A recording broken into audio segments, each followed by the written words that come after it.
हरियाणा विधानसभा चुनाव की तारीखें नजदीक आ रही हैं। दिग्गजों ने अपनी पूरी ताकत झोंक दी है। राजनीतिक पार्टियां, चाहे वो कांग्रेस हो, चाहे बीजेपी हो, चाहे इनेलो बसपा का गठबंधन हो, सभी अपनी अपनी जीत के दावे कर रहे हैं। इस पूरी सरगर्मी के बीच में घात प्रतिघात, साजिशें, बयानबाजी सब जोरों पे है। प्रधानमंत्री ने आज सभा की है गोहाना में, कल राहुल गांधी भी जा रहे हैं। उसके अलावा बयानों की छड़ी लगी हुई है। कभी आपकी जो एक्ट्रेस है, क्या नाम है, कंगना रनौत का बयान कभी आ रहा है, कभी मनोहर लाल खट्टर कुछ बोल दे रहे हैं, तो कभी रणदीप सुरजेवाला कुछ बोल दे रहे हैं, उनके बच्चे कुछ बोल दे रहे हैं। सुरजेवाला ने साफ कह ही दिया है कि मैं कुमारी शैलजा और हुड्डा जी तीनों मुख्यमंत्री पद के प्रत्याशी हैं। साथ में यह भी कह दिया है कि और नाम भी हो सकते हैं। खैर, इन सबसे परे आज हम लेके आए हैं, मैं आज आपको 4 या 5 वीडियोस दिखाऊंगा।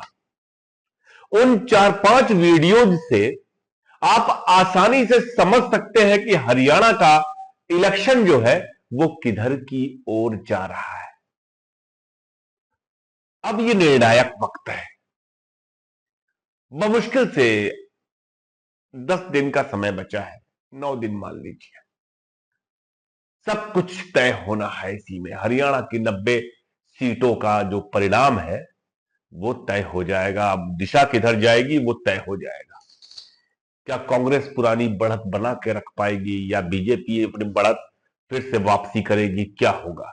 लेकिन यह वीडियो जब हम देखते हैं, हमको पता लग जाता है कि कौन कितने दबाव में है और कौन पार्टी कहां जा रही है, उसका डायरेक्शन क्या है।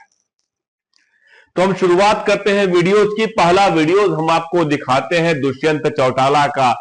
जेजेपी के दुष्यंत चौटाला जी उप मुख्यमंत्री रहे और 5 साल तक जनता इंतजार करती रही कि कब ये खट्टर का साथ छोड़े भी छोड़ते छोड़ते बहुत देर हो गई। ये उप मुख्यमंत्री के पद का रसास्वादन ले रहे थे और अब आलम यह है कि पैर के नीचे की जमीन खिसक गई है। इनके अपने चुनाव क्षेत्र में जनता इनके साथ कैसा व्यवहार कर रही है, इससे अंदाजा लगाया जा सकता है कि दुष्यंत चौटाला का इस चुनाव में भविष्य क्या होना है। पहले दुष्यंत चौटाला को देखिए।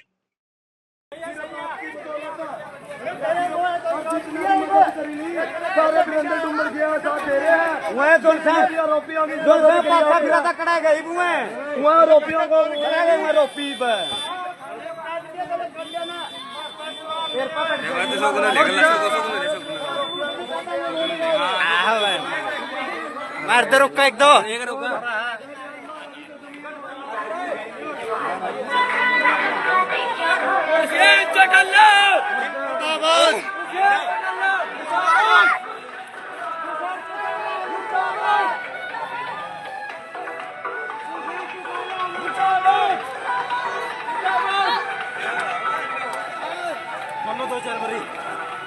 कैमरामैन यहाँ पे।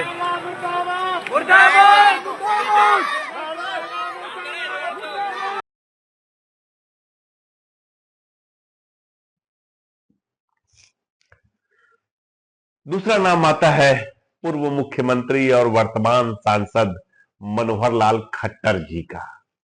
आप सबने तो सुना ही होगा कि खट्टर साहब अभी 2 दिन पहले ही कुमारी शैलजा को आमंत्रित कर रहे थे भाजपा में।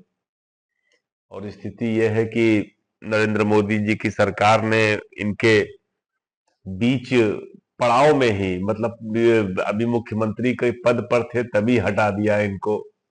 बड़ा अपमानजनक ढंग से हटाया। जबकि मोदी जी दावा करते थे कि कभी खट्टर साहब के साथ ये स्कूटर पे बैठ के घूमा करते थे मोदी जी। तो खट्टर साहब जो है, एक बात बिल्कुल सच है कि भारतीय जनता पार्टी का जो टिकट वितरण हुआ है उसमें मनोहर लाल खट्टर की बड़ी भूमिका रही है। इनकी खूब सुनाई गई है। इनके खूब जो इनके कैंडिडेट्स हैं उनको टिकट दिया गया है। लेकिन जब ये प्रचार के लिए जमीन पे जा रहे हैं तो क्या हो रहा है। आज 2 जगहों पे थे मनोहर लाल खट्टर, एक हिसार में थे, एक अंबाला में थे। अंबाला की सभा में उन्होंने जो कहा किसानों को लेकर के वो बेहद दुखद है। पहली बात, आप यह वीडियो देखिए कि वो किसानों के बारे में कह क्या रहे हैं। लेकिन बनाने के बाद भी जो उस पार लोग बैठे हैं, पहली बात बता रहा हूं, किसान नहीं है। किसान का मुखौटा पहन करके कुछ ऐसे लोग जो सिस्टम को खराब करना चाहते हैं, जो एस्टेब्लिश सरकारें उनको अस्थिर करना चाहते हैं, इस प्रकार के लोग हैं। डिटेल में जाने की आवश्यकता नहीं है, आपको भी पता वो कौन है। अब अंबाला शहर थोड़ा क्योंकि बिल्कुल नजदीक है, स्वाभाविक है तकलीफ जो नजदीक होगा उसको ज्यादा होगी। आज हरियाणा की जनता इस बात से खुश है कि आपने ऐसे गलत आदमियों को अंदर हरियाणा में एक पैर रखने नहीं दिया, मजबूत जो है नाकाबंदी की है। ये हरियाणा आपने देखा कि मनोहर लाल खट्टर कह रहे हैं कि जो बॉर्डर पे लोग बैठे हुए हैं वो किसान नहीं है, किसानों का मुखौटा पहने कोई दूसरे लोग हैं। माने कितने शर्म की बात है, 750 लोग मर गए, 750 किसान मर गए, इतना बड़ा आंदोलन चला, नरेंद्र मोदी को माफी मांगनी पड़ी और उन्होंने खट्टर ने शंभू बॉर्डर पे जो बैरिकेटिंग लगा के रोका गया है उसको ठीक मानते हैं, कह रहे हैं कि नहीं ये ठीक है। सबसे बड़ी बात ये कहना कि किसानों का मुखौटा ओढ़े लोग हैं, ये बेहद दुखद है। ये बात हरियाणा की पब्लिक को, हरियाणा के जो किसान वोटर्स हैं उनको बहुत चुभी है, बहुत खराब लगा है लोगों को, और इसकी बहुत आलोचना हो रही है। कम से कम ऐसे बयान की अपेक्षा नहीं थी। एक ऐसे वक्त में जब कंगना को खाली कृषि कानून फिर से लागू करेंगे जैसे बात कहने पर, जिसका कोई मतलब भी नहीं हरियाणा से, इतना विवाद खड़ा हो जा रहा है, वहां मनोहर लाल खट्टर कह रहे हैं कि जो शंभू बॉर्डर पे प्रदर्शन कर रहे थे वह मुखौटा पहने लोग थे। खैर, आज एक दूसरी सभा हिसार में हुई। हिसार की सभा में तो गजबे कहानी हो गई। दरअसल हिसार में जब मनोहर लाल खट्टर ने बोलना शुरू किया तो उन्होंने अपने भाषण में कहा कि हिसार की क्या भूमिका रही है भाजपा की सरकार के बनाने में, यह आप सब लोग जानते हैं। वो डॉक्टर कमल गुप्ता को जिताने की अपील कर रहे थे, लेकिन तब तक एक युवक खड़ा हुआ, उसने कहा कि भाजपा सरकार तो बना लेगी लेकिन हम हिसार हारेंगे। पहले वीडियो देखिए। भारतीय जनता पार्टी की सरकार बनाने में हिसार विधानसभा के विधायक का ये अपना एक विशेष रोल पहले भी रहता रहा है, इस बार भी रहेगा। ये भी साफ है ना? ये है कि नहीं है साफ? आपकी बार सरकार भाजपा की बनेगी पर हिसार से भाजपा का विधायक हारेगा। नहीं मैं आपको जिताऊंगा। पकड़ लो इसको, अरे इसको पकड़ लो, ले जाओ पकड़ के बाहर। हिम्मत कैसे होगी इसकी? हिम्मत किसी, अरे पकड़ के ले जाओ इसको बाहर।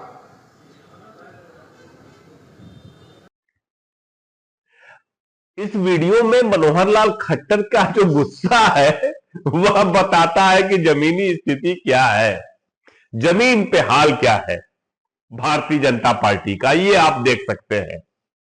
आप मैं अब तक खट्टर साहब या सैनी साहब जो भी सभाएं कर रहे हैं, जो भी चुनावी रैलियां कर रहे हैं, उसमें वैसा रिस्पॉन्स नहीं दिख रहा है जैसा दिखना चाहिए।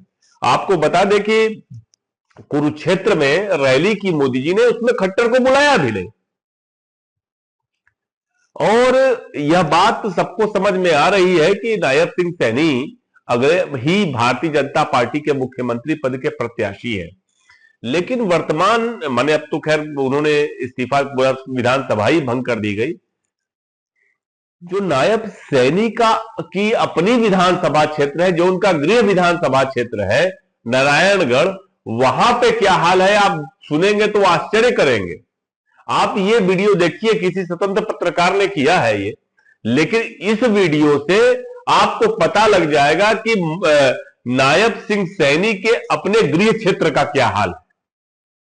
तो ये बताओ, यहाँ तो बड़ा दावा ठोक रहे सैनी साहब कि हरियाणा बदल गया, बीजेपी के डबल इंजन सरकार ने बहुत विकास कर दिया है, और जो सैनी साहब ने कर दिया 6 महीने में वो 9.5 साल में नहीं हो पाया था, ऐसा बोलते हैं। नहीं सर, हरियाणा बदला नहीं, हरियाणा उजड़ गया, हरियाणा खत्म हो गया, जीरो हो गया हर मामले में।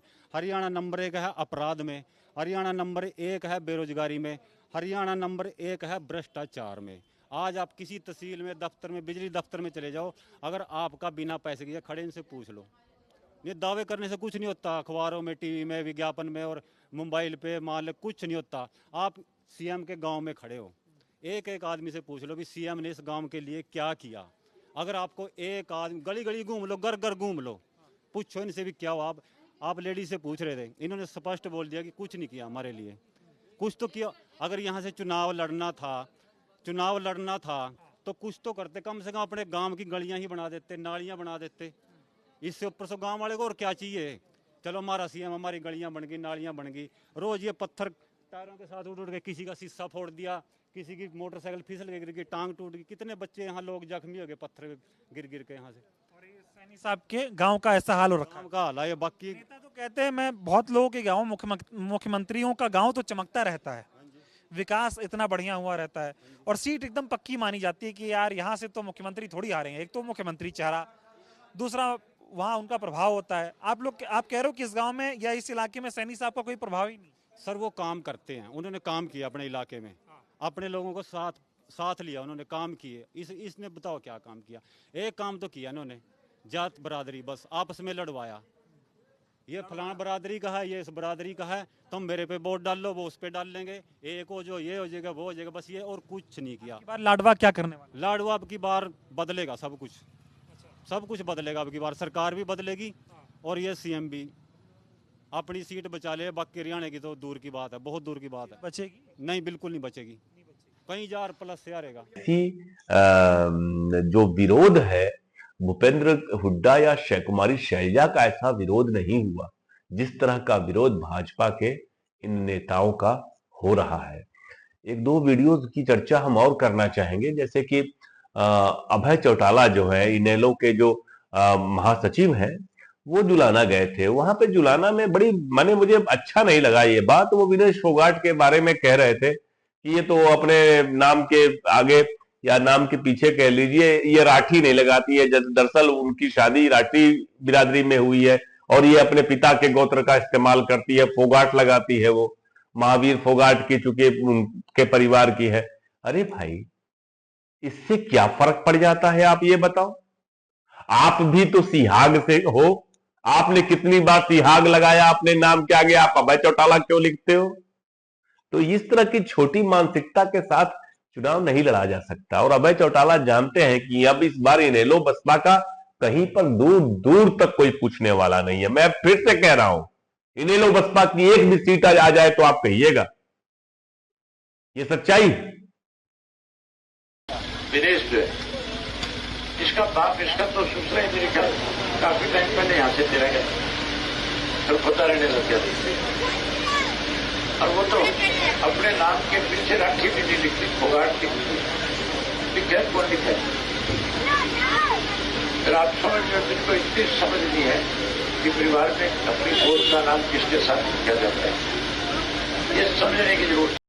एक आखिरी वीडियो आपको दिखा रहा हूं, बड़ा हास्यास्पद है, मुकेश शर्मा जी का है। अब देखिए, ये क्या कहा जाए, माने गुड़गांव जैसे इतने अत्याधुनिक सिलिकॉन सिटी के रहने वाले मुकेश जी क्या कह रहे हैं। ये पितृपक्ष में मांग रहे हैं कि पितृपक्ष में ब्राह्मण को दान दिया जाता है तो दान स्वरूप मुझे वोट दे दो। कितना शर्मनाक है। देखिए, ये वीडियो देखिए और हम विदा लेते हैं इस वीडियो के साथ साथ। आप देखिए इसको, फिर मिलेंगे। नमस्कार। भाई अब श्राद्ध लग रहे, ब्राह्मण का बेटा और भाई व्यापारियों से चोरी खिला के मांग रहा हूं, तो कर्नाटक में कुछ तो